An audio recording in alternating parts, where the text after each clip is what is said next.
Hello दोस्तों, स्वागत है आप सभी लोगों का YouTube channel Shri art gallery में।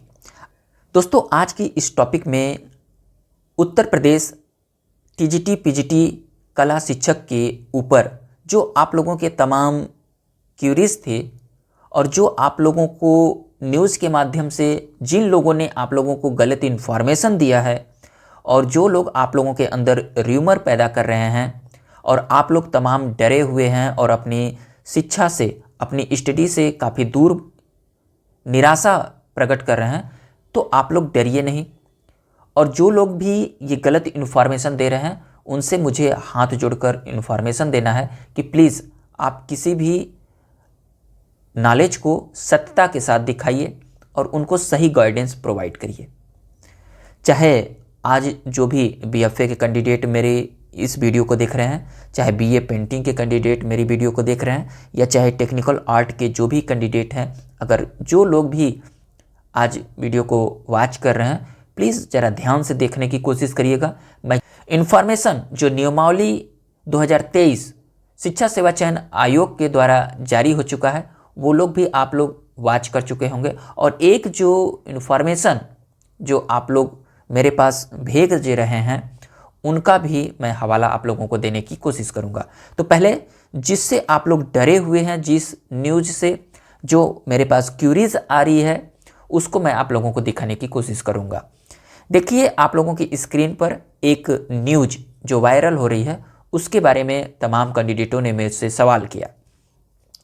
देखिए, मेरे पास टाइम का अभाव होने की वजह से मैं आप लोगों को इन्फॉर्मेशन नहीं प्रोवाइड कर पा रहा हूँ, परंतु आप लोगों ने जो इतनी ज़्यादा मैसेज किया कि मुझे आप लोगों के सिक्योरिटी के लिए आप लोगों को इन्फॉर्मेशन देने का उचित समझा।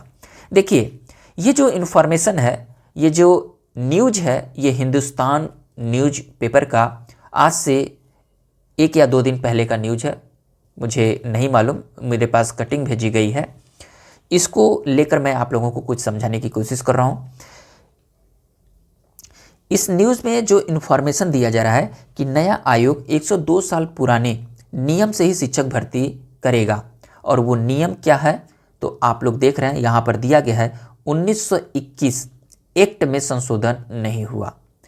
दोस्तों, ये 1921 का एक्ट जो लागू है, ये माध्यमिक शिक्षा सेवा चयन बोर्ड के जो भी सब्जेक्ट हैं उन सब्जेक्टों के ऊपर 1921 का जो ये नियमावली है जो कि जारी था, उसी के अकॉर्डिंग ये बात कही जा रही है।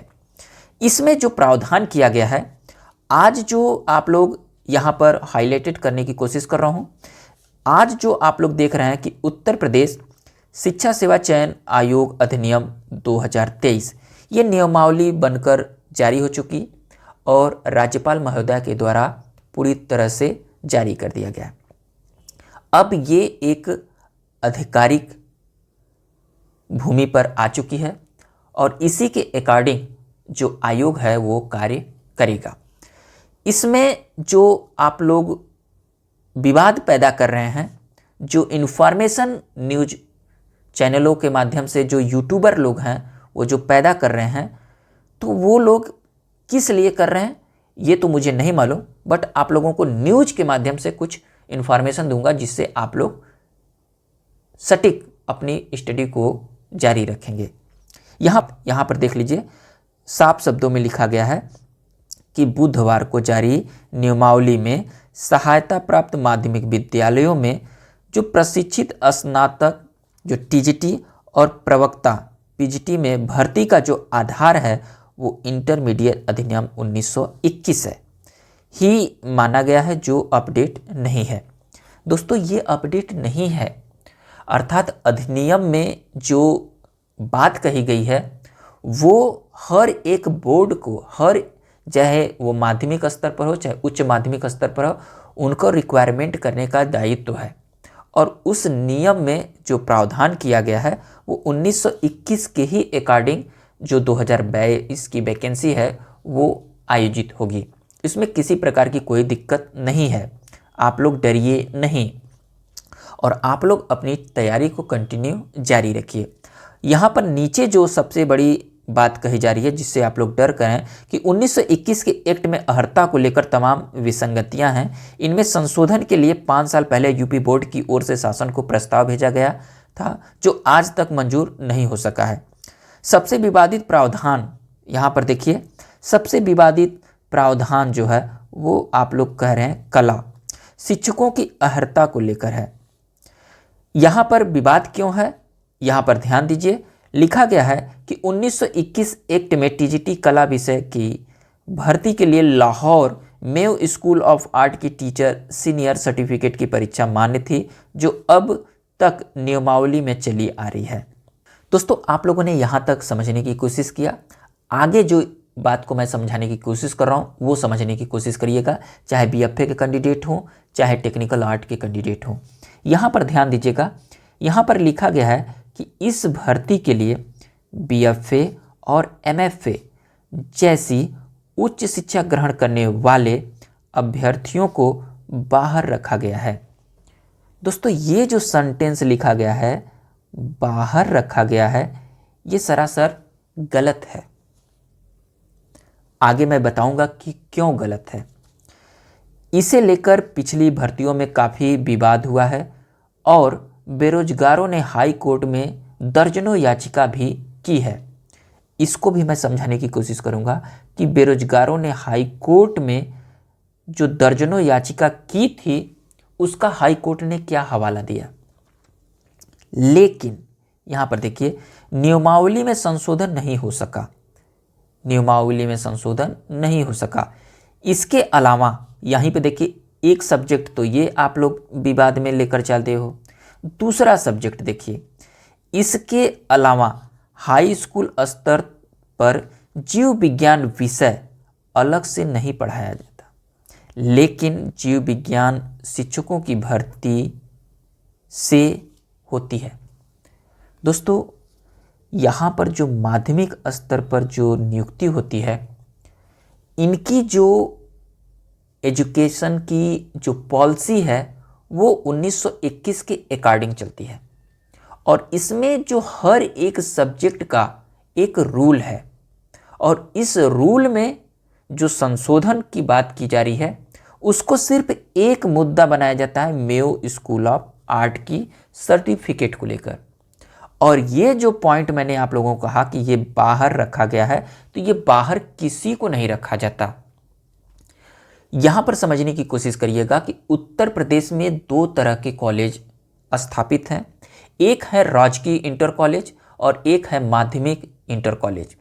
राजकीय इंटर कॉलेज में जो नियुक्ति करता है वो उत्तर प्रदेश लोक सेवा आयोग करता है और यहाँ पर नियुक्त होने वाला जो टीचर होते हैं वो पूरी तरह से गवर्नमेंट टीचर होते हैं और इस राजकीय इंटर कॉलेज पर जो अधिकार होता है वो उत्तर प्रदेश सरकार का पूरी तरह से होता है। अर्थात पूरी तरह से ये जो राजकीय इंटर कॉलेज होते हैं वो गवर्नमेंटेड कॉलेज होते हैं। वहीं पर दूसरी जो माध्यमिक स्तर पर जो इंटर कॉलेज होते हैं ये सेमी गवर्नमेंटेड होते हैं। अर्थात कहने का तात्पर्य कि अशासकीय माध्यमिक विद्यालय होते हैं। इन पर जो दायित्व होता है, जो लोग नहीं जानते हैं ध्यान से सुनिएगा, इस पर जो दायित्व होता है माध्यमिक स्तर पर, इनमें मैनेजमेंट होता है और मैनेजमेंट का ये जो बिल्डिंग होती है, इस बिल्डिंग में जो गवर्नमेंट के टीचर जो नियुक्त होकर जाते हैं और वो टीचर होते हैं माध्यमिक स्तर के। तो यहां पर एक कॉम्बिनेशन होता है मैनेजमेंट और उत्तर प्रदेश सरकार का। बिल्डिंग तो जो होती है वो प्राइवेट होती है किसी मैनेजमेंट की, लेकिन जो टीचरों की नियुक्ति होती है, जो शिक्षक की बहाली की जाती है वो गवर्नमेंट के द्वारा होती है।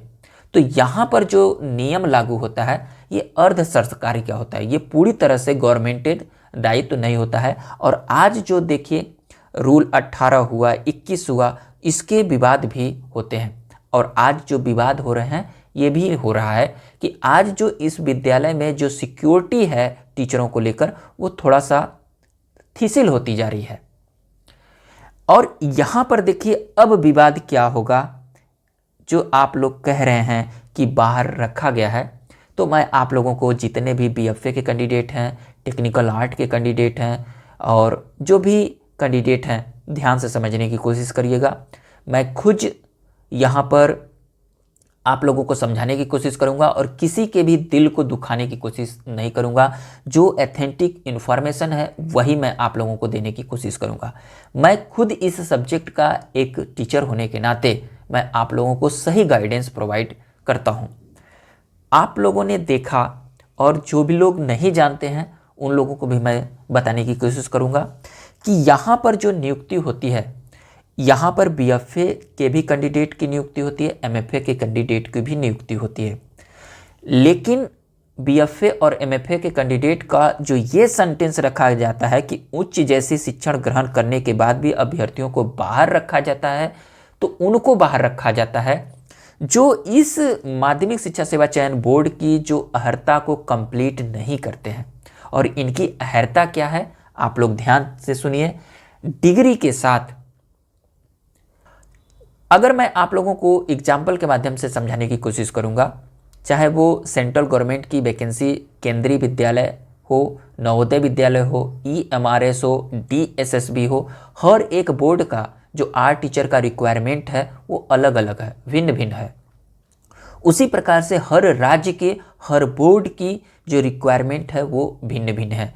और किसी भी बोर्ड की रिक्वायरमेंट को आप कंप्लीट नहीं करोगे तो आपके पास आधी अधूरी सर्टिफिकेट होने के वास्ते आपको बाहर रखा जाता है। और उसके वास्ते आप जब कोर्ट जाते हो तो कोर्ट उस नियमावली के अकॉर्डिंग आपको बाहर कर देता है। जो ये विवाद आप लोगों ने देखा कि बेरोजगारों ने हाई कोर्ट में दर्जनों याचिका भी की, तो याचिका में जो किया गया, जो याचिकाकर्ता थे उनको बाहर का रास्ता दिखाया गया और हाई कोर्ट के द्वारा जो हवाला दिया गया कि अगर किसी भी बोर्ड का रिक्वायरमेंट कंप्लीट नहीं करोगे तो आपको बाहर रखा जाएगा।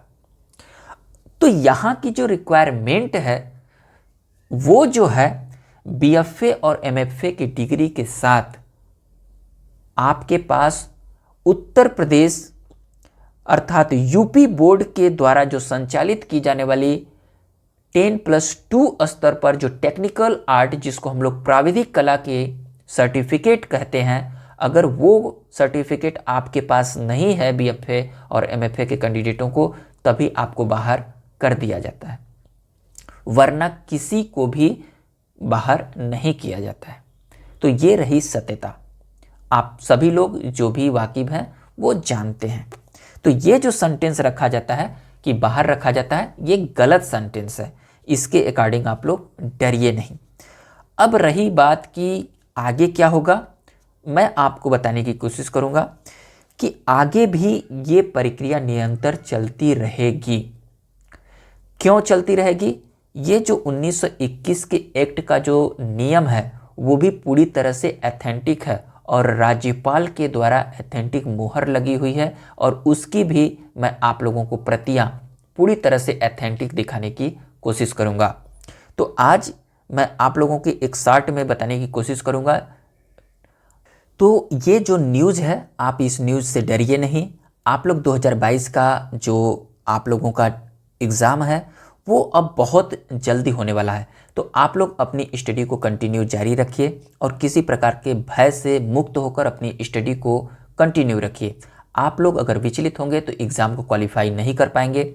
हाँ, इसमें जो आप लोगों के जो नियम चेंज हो रहे हैं उसके ऊपर भी आप लोगों को ध्यान देना बहुत ज़रूरी है।